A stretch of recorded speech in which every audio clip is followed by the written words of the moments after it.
말씀을 함께 나누기 전에 오늘 제목은 오직 믿음은 성도만이라는 제목입니다. 제가 오늘 제목을 정할 때 나름 이제 고민을 되게 많이 했습니다. 그리고 원래는 제목이 뭐였냐면은 오직 성도는 믿음으로만이라고 제가 제목을 정했고 본문을 여러 번 계속 읽으면서 이렇게 말씀을 정해야지라고 생각했는데 이제 주보를 출력하기 전에 계속 마음이 좀 이렇게 찝찝한 겁니다.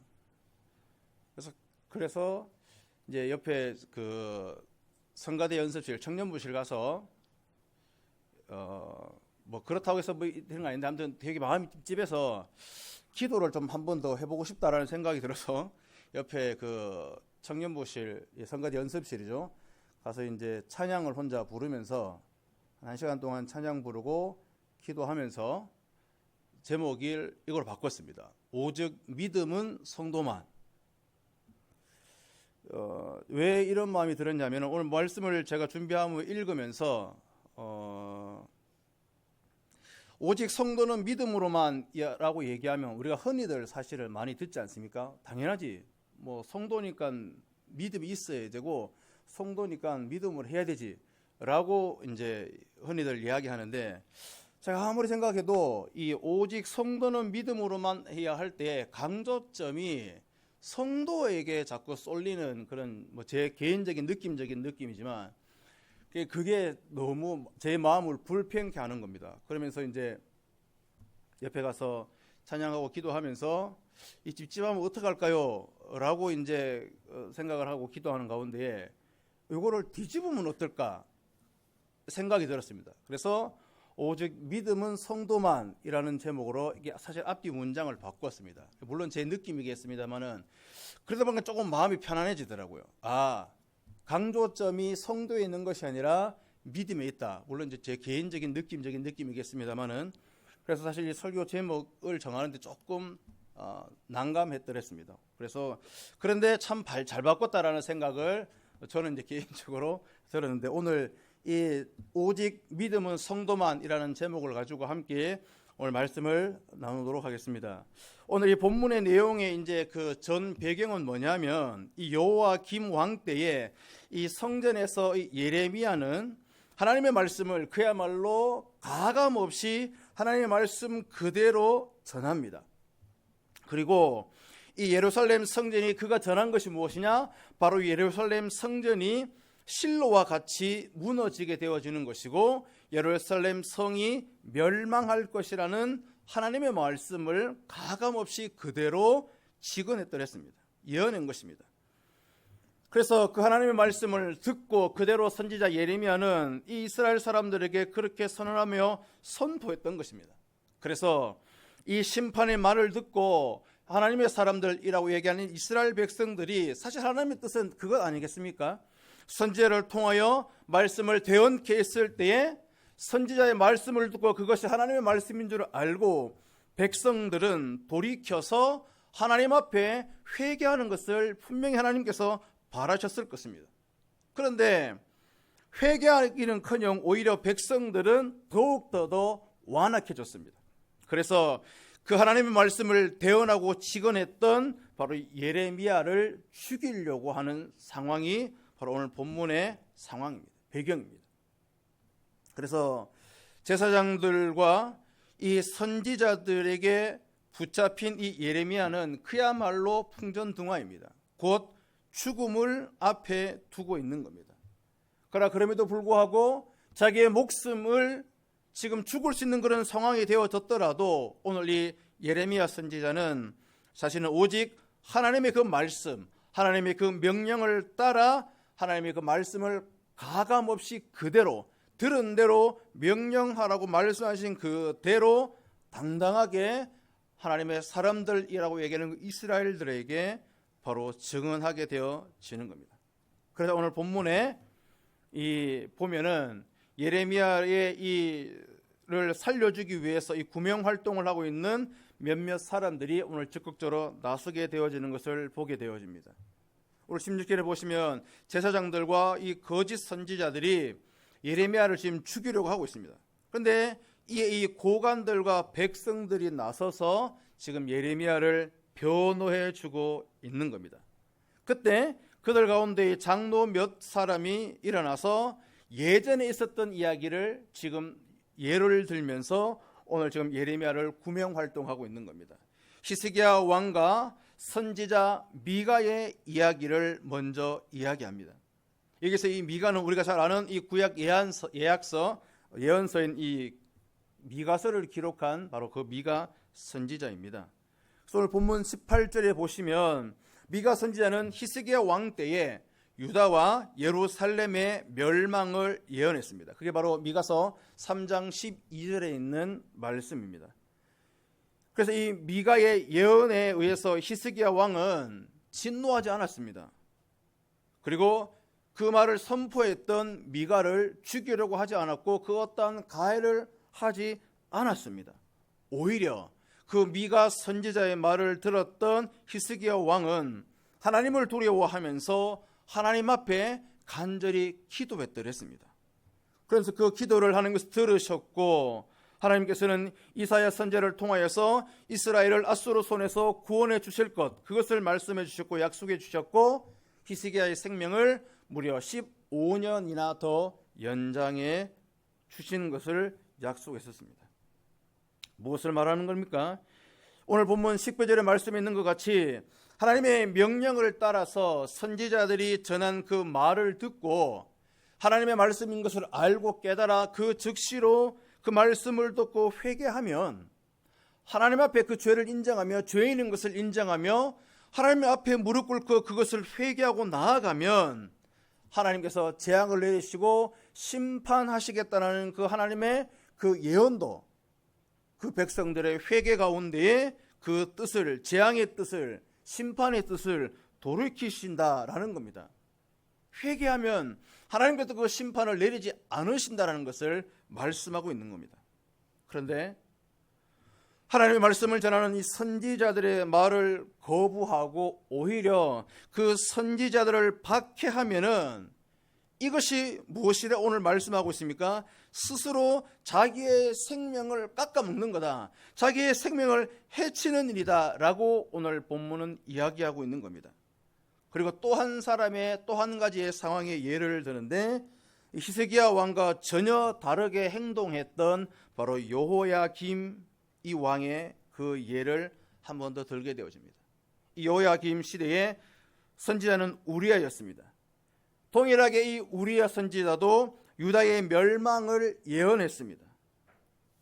그런데 이 하나님의 말씀을 가감없이 전했던 이 우리야 선지자를 향하여 여호야김 왕은 그를 위협합니다.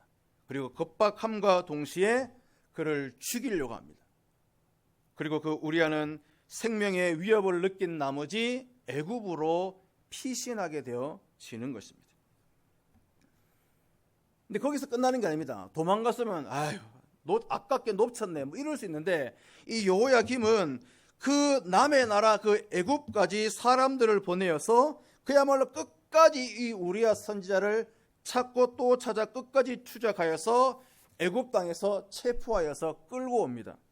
그리고 이 여호야김 왕은 선지자 우리야를 그의 칼로 죽여버립니다. 죽였으면은 최소한 그래도 장례 정도는 치러줘야 되는 거 아닙니까?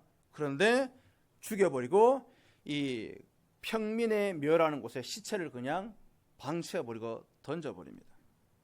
당시 예루살렘 이 옆에 이 기드론 골짜기에는 우리말로 얘기하면은 쓰레기 하치장, 쓰레기 하는 처리하는 그런 처리장이 있었는데 그곳에는 가난한 사람들의 무덤이 있었습니다. 무덤을 변변치 못하게 그냥 내버려 두든지 그냥 뭐 방치해 두든지 제대로 사실은 이렇게 뭐 장례를 쳐주고 무덤을 이렇게 만들어 줄 수 있는 상황이 아닙니다. 그냥 그곳에 던져 놓아 버린 겁니다.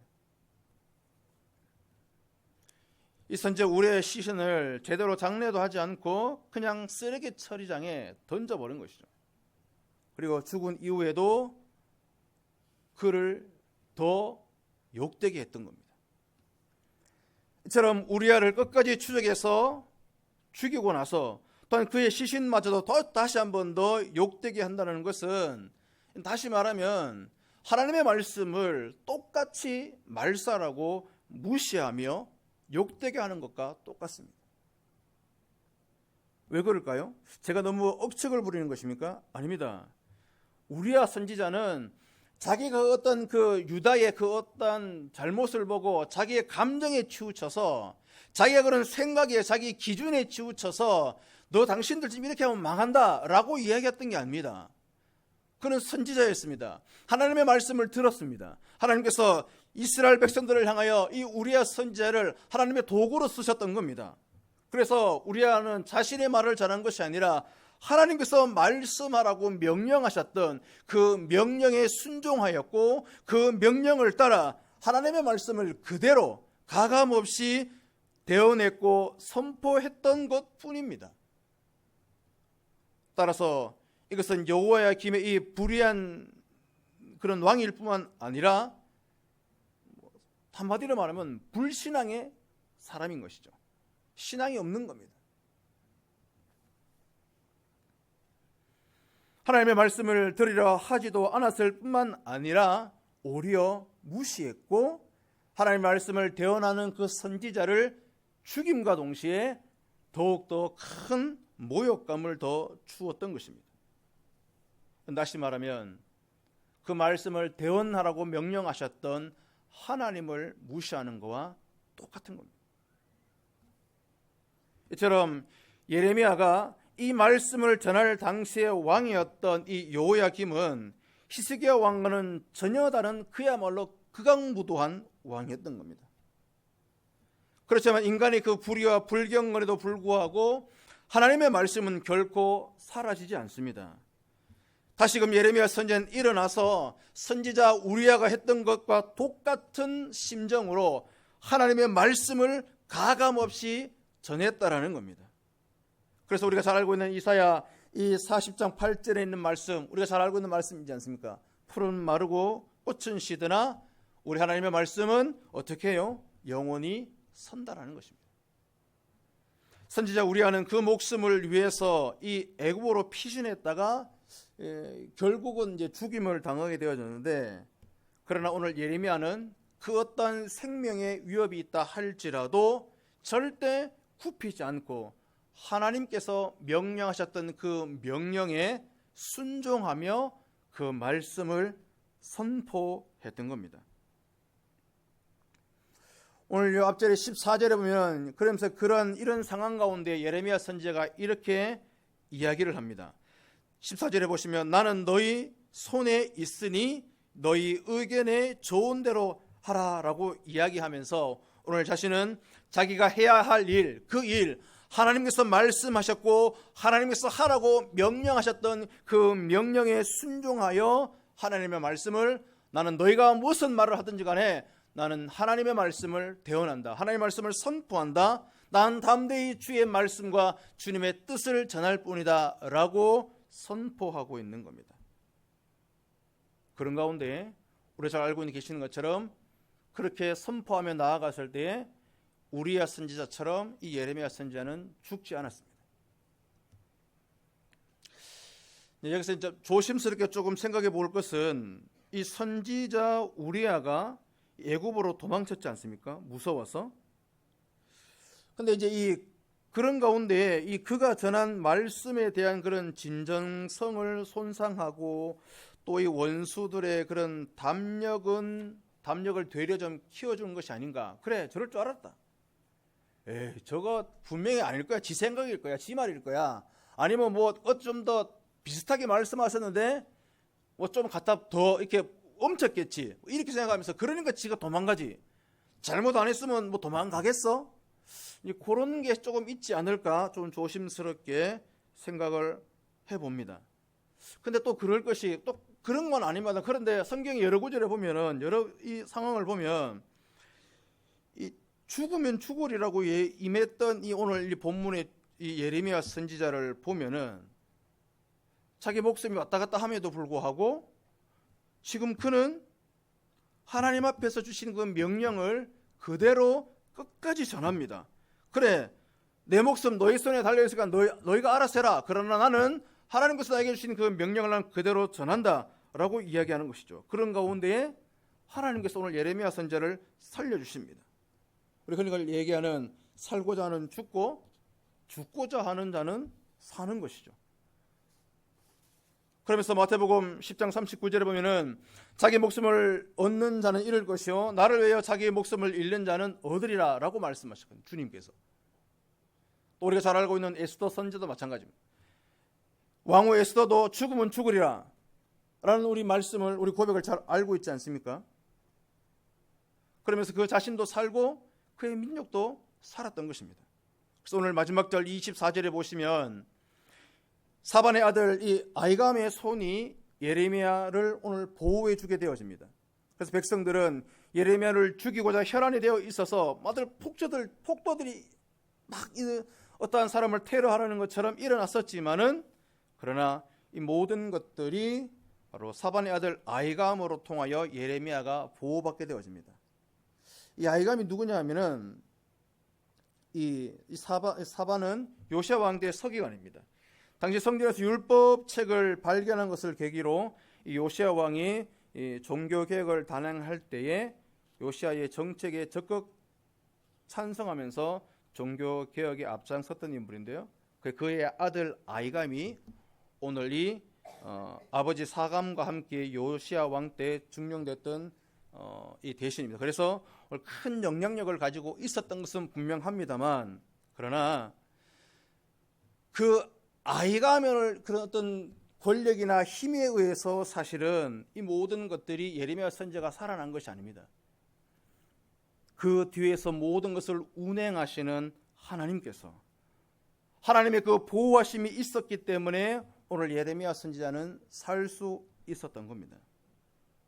다시 말해서 하나님께서 자신의 그런 충성스러운 하나님의 사람들, 하나님의 그 종들을 위하여서 돕는 자들을 예비해 두고 계시다라는 겁니다. 하나님은 충성스럽게 사명을 감당하는 자들을 결단코 홀로 내버려 두시지 않으십니다. 그래서 하나님께서는 이 예레미야를 위하여서 사반의 가정을 예비하셨고, 또한 엘리야를 위하여서는 이 사렙다 과부를 돕는 자로 예비하셨고, 또 엘리사를 위해서는 수넴 여인을 돕는 자로 예비해 주셨던 겁니다.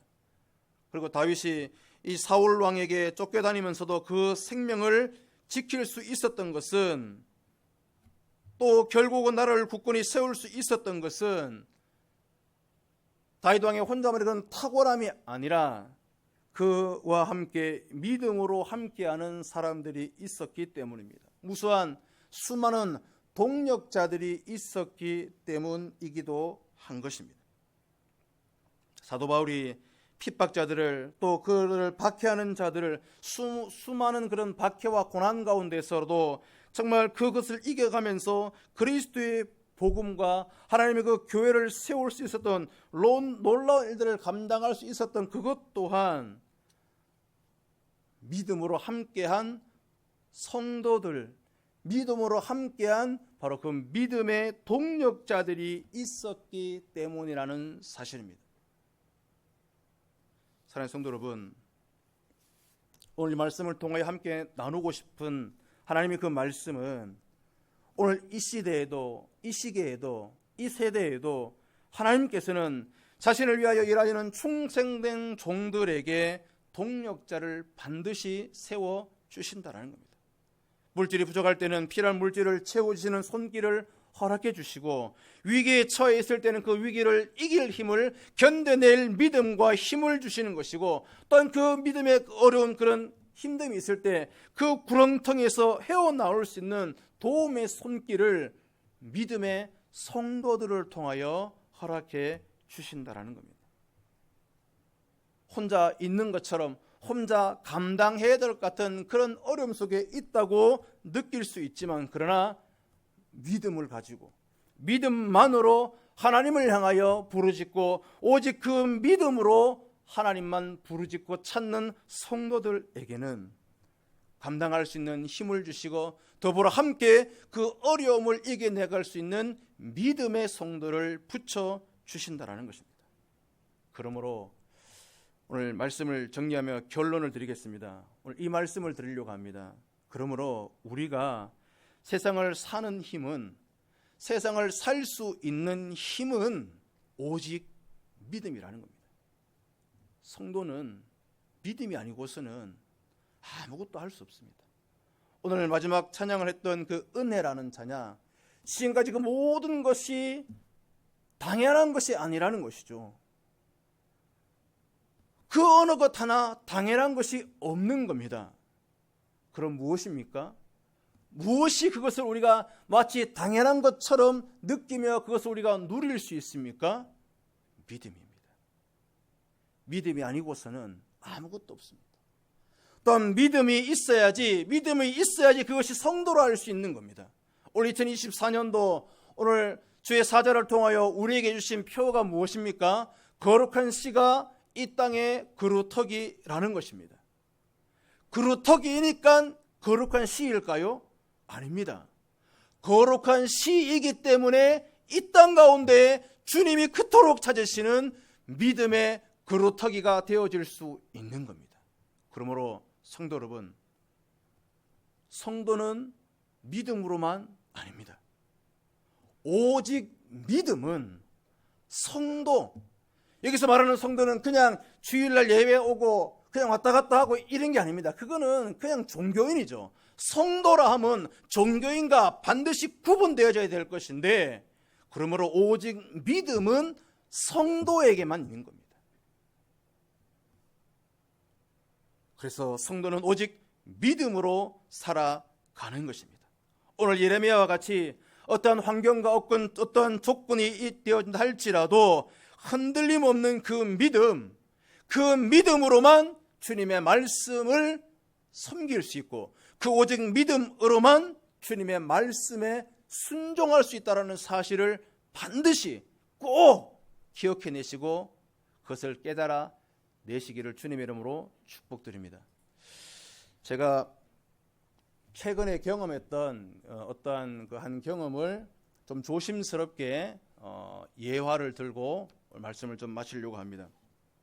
뭐냐면, 제가 한 열흘에서 한 보름은 아니고 한 열흘 좀 된 것 같은데요. 저희 교단이 아니라 우연찮게 이제 고신측 목사님을 만나 뵙게 되어졌습니다. 그리고 고신측 전도사님을 이제 우연찮게 만나게 되어져서 이제 며칠을 좀 이렇게 매일매일이 아니라 한 3번 정도 만나서 뭐 저녁에 차도 마시고 뭐 식사도 한번 했었는데, 이 교회에 이제 대구 분이시죠. 이제 저기 서구에 계시는 분인데, 이제 교회에 이 담임 목회를 맡으신 지, 위임을 받으신 지 이제 1년하고 또 한 3개월에서 한 4개월 정도 되어지는데, 이제 차를 마시다가 뜬금없이 갑자기 저한테 이제 물어보시는 겁니다. 아니, 목사님 제가 궁금한 게 있는데 하나 물어봐도 되겠냐고. 예, 뭐 제가 혹시나 대답해 드릴 수 있는 대답해 드리겠습니다. 제가 이제 1년하고 한 4개월 정도 됐는데 저희 교회 청년들 이야기입니다 라고 얘기하시더라고요. 예, 그래서 좀 조심스러운 예화입니다만은 그래도 담대하게 한번 얘기해 보겠습니다. 목사님, 근데 제가 1년 한 4개월 좀 되어졌는데 저희 교회 청년들이 11조를 안 해요 이러는 겁니다. 내가 왜 갑자기 11조 얘기하시지? 이러는데, 그렇습니까? 그래서 이제 저한테 혹시 목사님 교회 청년들도 11조 안 합니까? 물어보시는 거예요. 그래서 제가 이제 저희 교회 청년들은 11조를 다 합니다.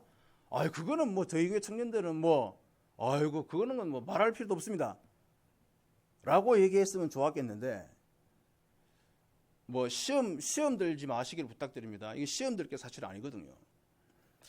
제가 봤을 때는 잘 모르겠는데 뭐 하는 청년도 있고 아직 조금 이렇게 좀 약해서 좀 덜하거나 좀 못하는 사람들도 있지 않겠습니까? 라고 제가 흐렸습니다. 근데 이제 뭐 이런저런 얘기를 하다가 결론인즉슨 저희 교회 청년들이 믿음이 좀 약한 것 같습니다. 아니, 믿음이 좀 부족한 것 같습니다. 그러면서 제가 좀 더 열심히 청년들을 말씀으로 가르치고 양육해야겠지요. 목사님도 뭐 지금 부목사이시지만 뭐 부목사이든 담임 목회를 하시든 아마 그런 부분에서도 좀 뭐 늘 고민하시면서 제대로 성경대로 양육을 하셔야 되지 않겠습니까? 라고 이제 여러 가지 많은 이야기 중에 그 이야기를 했었습니다. 제가 왜 이런 말씀을 드리냐면, 제가 저희 교회 섬기면서 처음으로 이런 말씀을 드리는데, 저는 제 개인적인 생각입니다. 그렇다고 그걸 제가 정죄하는 건 아닙니다만은, 마태복음 6장 21절에 조금 성경 버전이 좀 바뀌어 있습니다만은, 예전에 내 물질이 있는 곳에 마음이 있다 했는데, 오늘 성경 이 개역개정 4판에는 마태복음 6장 21절에 네 보물이 있는 그곳에 네 마음도 있느니라 라고 예수님께서 말씀하셨습니다. 오늘 제가 믿음을 말씀드리고 있습니다. 믿음은 성도만 있는 겁니다. 그런 가운데 감히 오늘도 때마침 맥주 감사절인데, 하나님 앞에 우리가 생각하는, 최근에 가장 많이 생각하는 것이 그것이 내가 가지고 있는 가치관입니다. 그리고 내가 물질을 가장 많이 투자하는 것이, 저는 제 개인적인 생각이지만 그것은 그 사람의 가치관이라고 생각합니다. 감히 제가 말씀드리고 싶은 것은, 하나님 앞에 믿음으로 주님을 섬기며, 또한 우리 주의 몸된 교회, 우리 대구 성서교회를 섬기며 온 성도들을 함께 정말 믿음다운 성도의 삶으로 살아내고 섬기며 주님의 말씀에 순종해낼 수 있는 그런 진정한 성도가 되어주시기를 주님의 이름으로 축복합니다. 기도하시겠습니다. 하나님, 그렇습니다.